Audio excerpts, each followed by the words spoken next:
What's up, you guys? Slasher Reviews here, and I am in Colorado at the none other than Stanley Hotel, which is where Stephen King had that infamous nightmare that led him down the rabbit hole to write The Shining, which of course got turned into a movie directed by Stanley Kubrick, and I'm here to review its sequel, Dr. Sleep.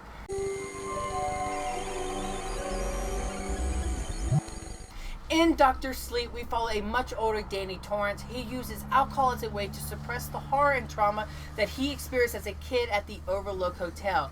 But he comes in contact with a young girl named Abra who has the same sort of shining abilities that he does, and a cult group called the True Knot, which sucks the shining out of people in order to live for eternal, is after the two in hopes they have to band together, stop them, and overcome their grief and traumas. Now, Dr. Sleep was hands down one of my most anticipated movies of 2019 because if you guys know that I'm pretty much a founder of the Mike Flanagan fan club. Everything this guy has done, I've absolutely praised to the high and mighty. He's one of my favorite filmmakers working today. I think his Haunting of Hill House is one of the best pieces of television I've ever watched. So going into this movie, I had extremely high anticipations because also the original Shining is one of the greatest movies ever made. But if you also know that King is not a fan of that original movie because he doesn't feel like it honors his source material and his characters very well. So, going into this movie, I also had a lot of fear because I was like, how in the world is Mike Flanagan going to satisfy three different parties? You know, you have the King fans of the two books, you have fans of the original Kubrick film, and you have the Mike Flanagan fanboys like myself who just want to watch a Mike Flanagan film. I need to never second guess Mike Flanagan ever again. He has nailed this movie, and I was blown away personally. However, I'm going to go ahead and get this cleared. This movie is going to cause a massive divide within fans, just like the original Shining did when it opened up.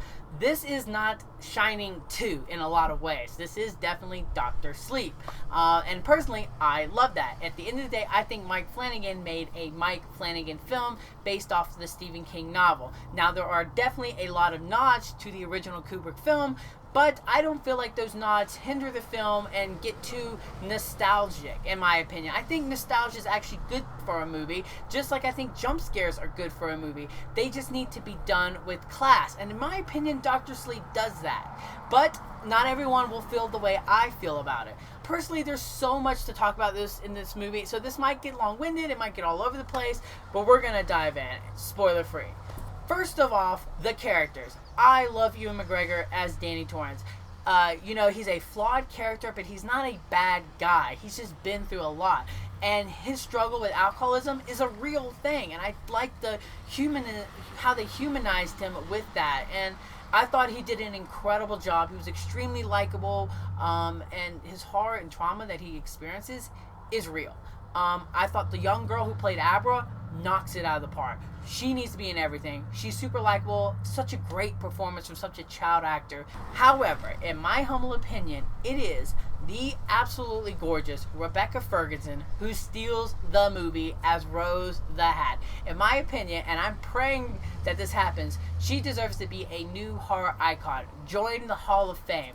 She is fantastic, and her performance is so wickedly evil and fun, but she also has a lot to her character, and I like that we spend so much time with her and her sort of True Knot cult, because you get to really understand them, where they're coming from, why they do the evil things that they do, and in my opinion, makes them humanized in a lot of ways, even when they're not. Did read the novel, and I read it like 2 weeks prior to seeing this film, which I never read a book that close to a movie, and I definitely felt like I shouldn't have been doing it for this, and definitely liberties and changes were taken, but in my opinion, it definitely stayed true to the heart of the novel and to Kubrick's film. So in my opinion, it's a pretty darn good adaptation, even though the final act definitely deviates in a lot of ways. Is this movie scary? I think at the first thing, just like with Haunting of Hill House, which was like a family drama that had horror elements and morphed into it, that can be said here. In a sense, there was a lot of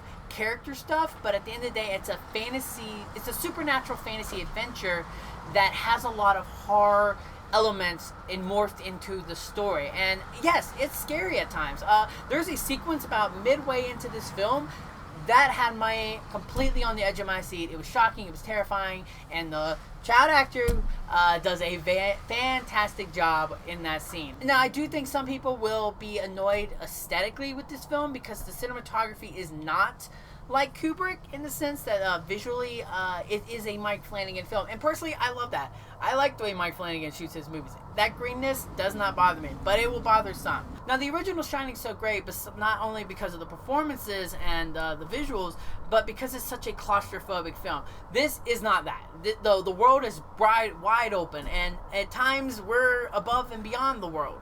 And I love that. I liked how big and vast we got to see The Shining operate outside the world. Now, in my opinion, it's the final act of this movie that is really going to either make it or break it for a lot of people. Because the first 2/3 is very much Dr. Sleep. It's not much ties to The Shining other than a few sort of camera trickery and stuff like that, and editing. But in my opinion, it is the final act where we really go very Kubrick and get a lot of sort of nostalgia references to the original film. In my opinion, I loved it. I had goosebumps, chills. I thought it was a doozy and weird and bonkers, and I loved the final act. Some people will not. They will think it's too heavy on the nostalgia and all the nods.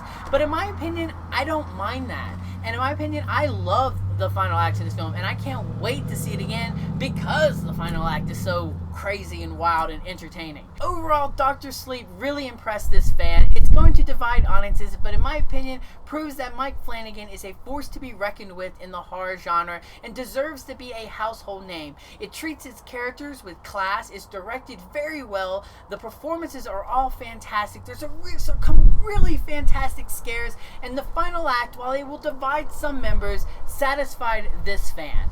As the score goes, I'm going to give Dr. Sleep a 4.5 out of 5. So you guys, there you have it. That was my review of Dr. Sleep. I know this review was all over the place. It was long-winded. There's traffic in the background. But if you're going to be at the Stanley Hotel, you got to put the hotel in the background. So I'm going to get on out of here, you guys. I've got a haunted attraction to go check out. And until next time, you guys, I'm the Slash Movier, and you guys have just been slashed.